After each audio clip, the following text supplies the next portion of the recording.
Jangan lupa subscribe. Jangan lupa subscribe. Assalamualaikum warahmatullahi wabarakatuh. Jumpa kita kembali di hari Minggu yang cerah ini. Kami menemui sahabat BN melalui acara wisata politik minggu ini. Di tengah munculnya gelombang kritik sejumlah kampus terhadap Presiden Jokowi, Koordinator Staf Khusus Presiden Ari Dwi Payana mengatakan ada dugaan strategi politik partisan untuk kepentingan elektoral. Presiden adalah patuh dan setia pada nilai-nilai demokrasi dan juga Pancasila dan koridor konstitusi.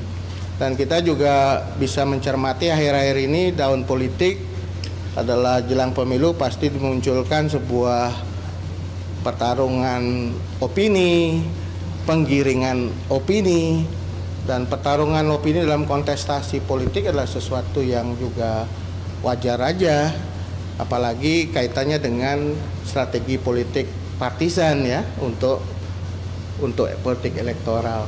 Saya kira itu dalam perspektif demokrasi sesuatu yang wajar saja. Guru Besar Fakultas Hukum Universitas Indonesia Profesor Harkristuti Harkrisnowo tersinggung atas pernyataan Istana yang menuding ada strategi politik partisan di balik kritik sejumlah kampus terhadap Presiden Joko Widodo. Bahkan ia menantang pihak Istana untuk membuktikannya. Itu guru besar, Mas. Kami tidak punya kepentingan untuk mendapatkan posisi tertentu, mendukung paslon tertentu.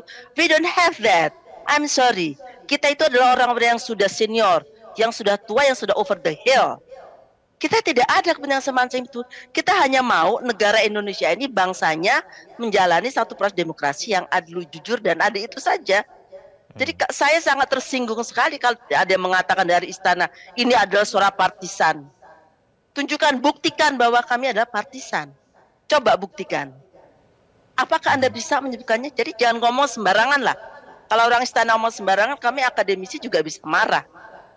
Tidak pernah kami itu berpihak pada marah. Apalagi kami ASN. Kita sudah diminta untuk netral. Walaupun menteri dan pejabat-pejabatnya itu nggak netral. Tapi kami tetap netral. Jadi sungguh tidak adil mengatakan kami yang partisan. Yang partisan itu siapa coba? Kami guru besar. Kami itu punya tugas tertentu di negara ini. Kami itu menegakkan etika di negara ini. Kami mendidik anak-anak muda. Kami mendidik generasi muda, generasi Z. Kok dituduh partisan? Buktinya mana? Coba tolong tunjukkan pada saya. Harkrisnowo pernah ngapain dalam partai? Saya membantu pemerintah. Banyak dosen guru-guru bisa membantu pemerintah. Tapi kan bukan berarti kami iya-iya saja atas semua yang terjadi. Buat saya ini sesuatu yang sangat menghina ketika kami akademisian disebut sebagai partisan. We don't have that.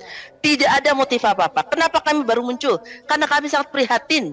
Sudah begitu banyak teguran, sudah begitu banyak protes, dan ternyata masih berlangsung. Jadi memang wajar Ibu Profesor ini tersinggung. Dan kita yakin tidak hanya satu orang Ibu Profesor ini saja tersinggung. Kalangan perguruan tinggi, para akademisi, para guru besar yang lain juga kita yakin tersinggung dengan pernyataan Istana ini. Bahkan masyarakat luas yang pernah sekolah, yang pernah kuliah, kita yakin juga turut tersinggung. Kita tahu bapak-bapak, ibu-ibu yang sudah guru besar ini, yang sudah tua-tua ini, yang sudah senior ini, dia sudah selesai dengan dirinya. Dia tidak mengharapkan jabatan menteri, jabatan komisaris. Dia juga tidak mengharapkan punya tambang nikel, punya tambang batu bara yang banyak. Dia juga tidak mengharapkan punya tanah yang luas di sana sini, tidak. Dia sudah selesai dengan dirinya. Tetapi dia memang kalau kita perhatikan kasihan dengan bangsa ini sekarang. Pemimpinnya yang demikian. Itu hanya keinginan para guru besar, para akademisi ini mengemukakan petisi, mengemukakan kritikan, memberikan masukan kepada penguasa. Tetapi kok dikatakan partisan, kok dikatakan untuk kepentingan elektoral. Ini memang benar, pantas dan wajar kalangan perguruan tinggi tersinggung. Siapa lagi yang harusnya menasihati pemerintahan sekarang ini? Penguasa sekarang ini. Siapa lagi yang harusnya menasihati mereka? Rakyat yang sudah sekian banyak melakukan kritikan, memberikan saran, tidak dipedulikan. Malah terkesan siapapun yang memberikan saran pendapat, siapapun yang memberikan masukan, siapapun yang melakukan kritikan, dianggap lawan, dianggap orang yang berseberangan. Seperti itulah menganggap ini perusahaan sendiri. Baik, Prof. Kunchoro, apa harapan Anda singkat saja, Prof, ketika Pak Rumadi ingin menyampaikan masukan kepada Presiden? Tadi Pak Presiden itu kan bukan pribadi yang tunggal, gitu loh. Beliau adalah namanya Jokowi, dia presiden, dia bapaknya calon wakil presiden, gitu loh. Bagaimana saya tahu ini presiden, ini bapaknya Gibran? Dan tadi saya katakan di rumah rakyat kecil atau kita ASN ya pakai rendah, foto bareng tangan begini-begini aja enggak boleh, gitu loh. Ada aturannya itu. Tapi kok menteri malah ngomong dengan cara seperti itu, ini sangat tidak adil. Saya pribadi memilih Pak Prabowo alasan yang sangat sederhana.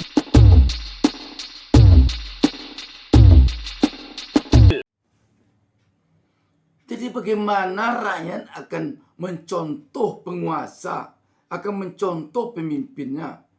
ASN-nya, prajurit TNI Polri-nya, foto bareng saja dilarang demi netralitas. Tetapi menterinya seperti Pak Luhut yang dikatakan Profesor Kunchoro ini malah mendeklarasikan dukungan. Kalau diberikan saran pendapat marah. Kalau dikritik marah. Kalau diberikan masukan dianggap lawan. Kalau kita pikir sekarang kita sedang berada di negara mana seperti ini. Tidak mau dinasehati. Tidak mau diberi saran pendapat.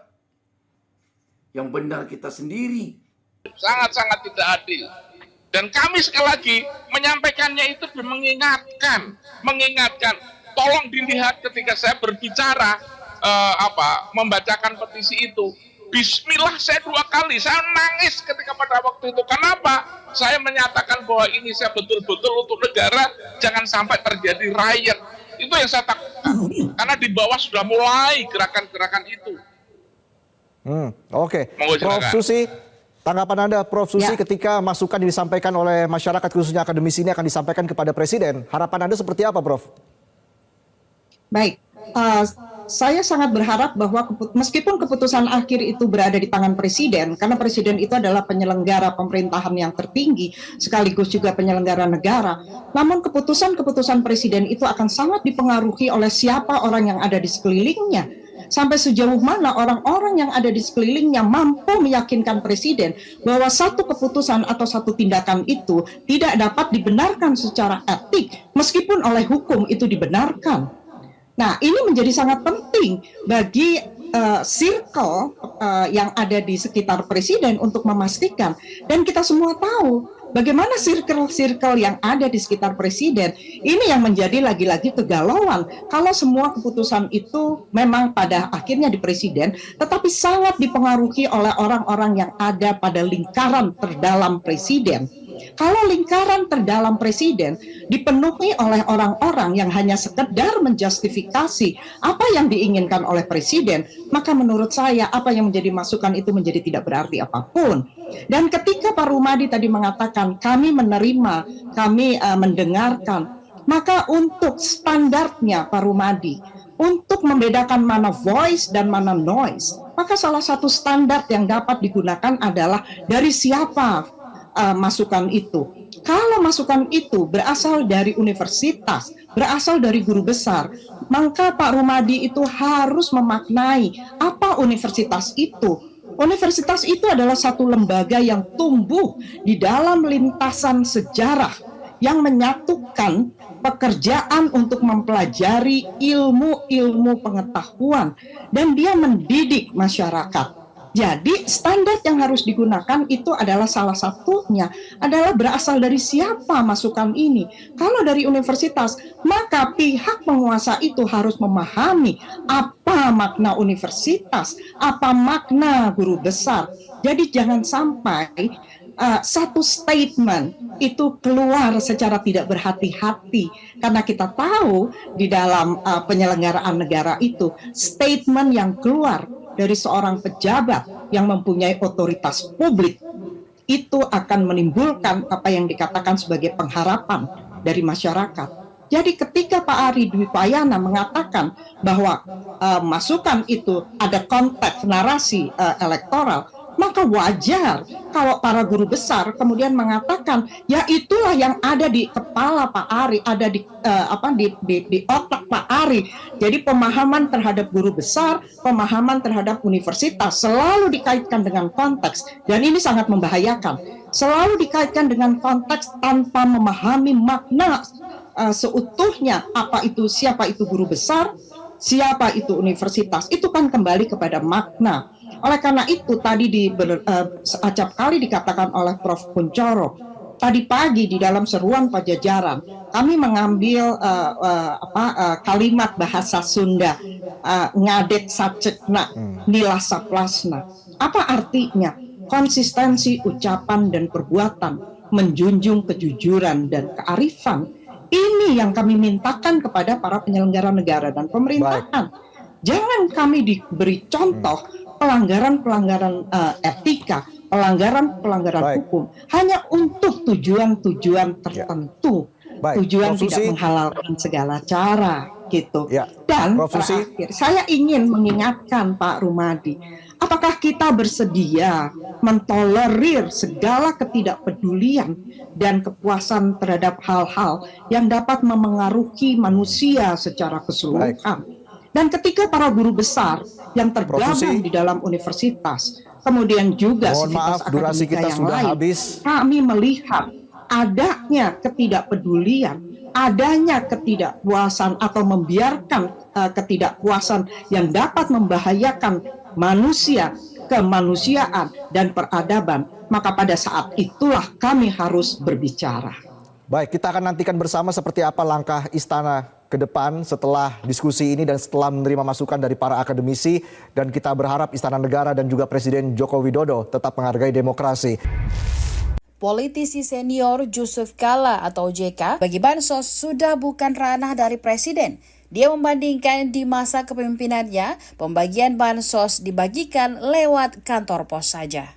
Menurutnya, tugas bagi-bagi beras merupakan tugas camat saja, jangan sampai melupakan tugas-tugas negara yang jauh lebih penting dari itu. Saya tadi katakan, beberapa gaya kepemimpinan kan, Soekarno gayanya orator hebat, dan Soekarno kemudian Tikuaidu gaya Mahathir, mimpi terus tidak berhenti.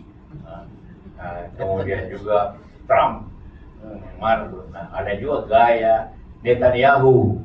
Semua orang berbicara tolong stop, tidak mau stop. Jangan seperti itu. Hati-hati nulis ya. Jangan begitu. Ya, siapa yang tidak mau mendengar orang? Semua bangsa berbicara, tidak mau dengar. Itu gaya Netanyahu namanya. Ya, tidak menyebut orang, cuma gaya Netanyahu. Gaya Netanyahu. Kalau semua orang bicara, jangan merusak ini, merusak hukum, merusak demokrasi, tapi jalan terus. Nah, itu gayanya. Gelombang akademisi dari beberapa perguruan tinggi menyuarakan kegelisahan akibat kepemimpinan Presiden Jokowi. Apa yang dilakukan Jokowi belakangan dianggap sebagai bentuk penyimpangan dan juga ketidakpedulian terhadap prinsip demokrasi. Lantas bagaimana dengan suara mahasiswa, anak muda yang punya peran besar dalam pesta demokrasi kali ini? Bergabung bersama saya hari ini ada Gilbran Muhammad Nur, Ketua BEM Universitas Gadjah Mada, dan juga ada Afik Naufal, ada Sekjen Serikat Mahasiswa Universitas Paramadina. Gilbran, Afik, selamat petang. Selamat petang, Mbak.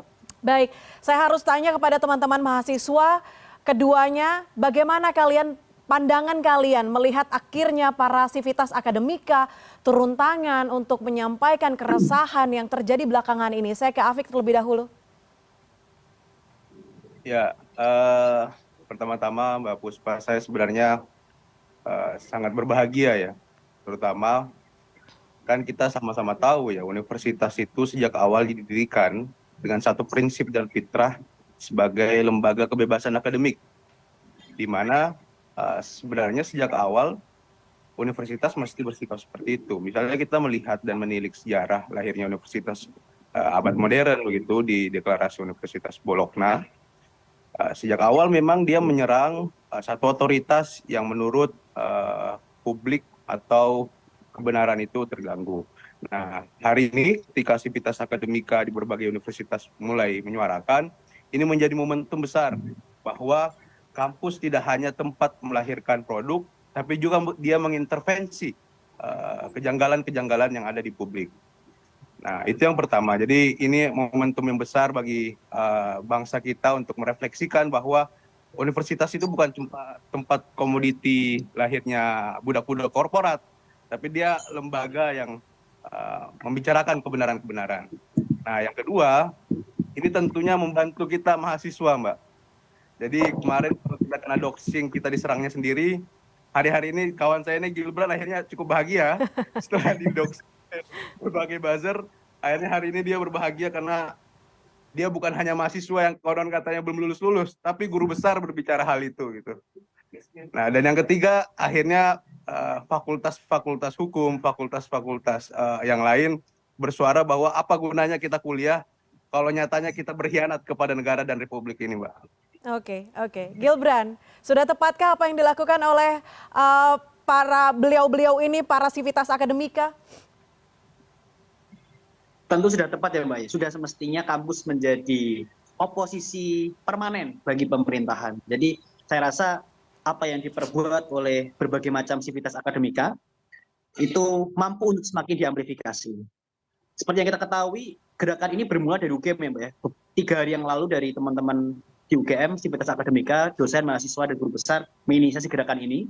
Dan saya rasa tentu gerakan ini bukan gerakan yang sepele ya, yang bisa dilihat dengan sebelah mata. Gitu.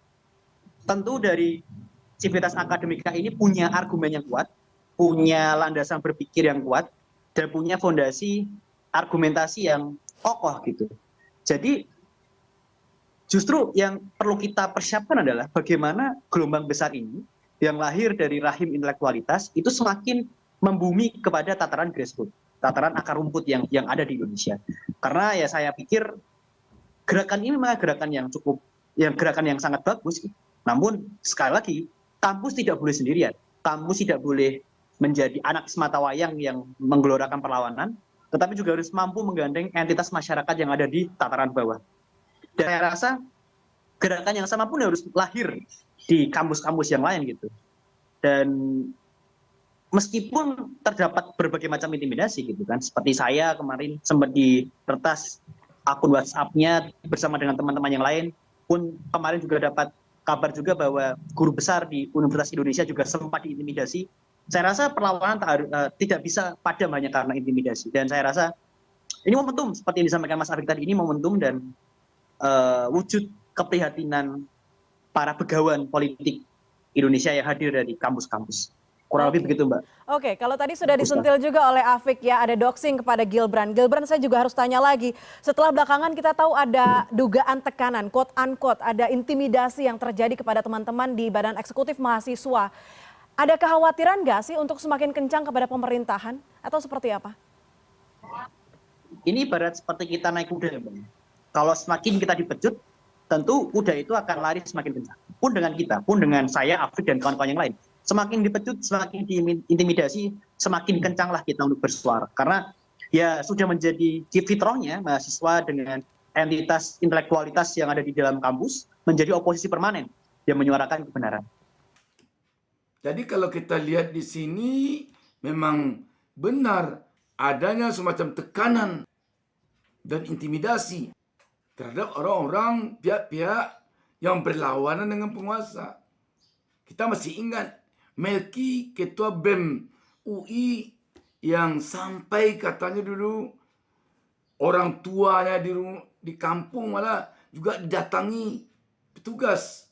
Sekarang dengan berbagai cara Melki telah diam. Apakah begini demokrasi yang diinginkan oleh negara ini? Dan ke depan memang perlu diingat oleh bangsa ini. Di dalam memilih pemimpin khususnya pada Pilpres 2024 ini memang harus kita berkaca kepada apa yang sedang terjadi saat ini. Harus kita berkaca dari sini. Tuhan tidak akan merubah nasib seseorang atau sesuatu kaum kalau orang atau kaum itu atau bangsa itu tidak mau melakukan perubahan. Demikian, wassalamualaikum warahmatullahi wabarakatuh.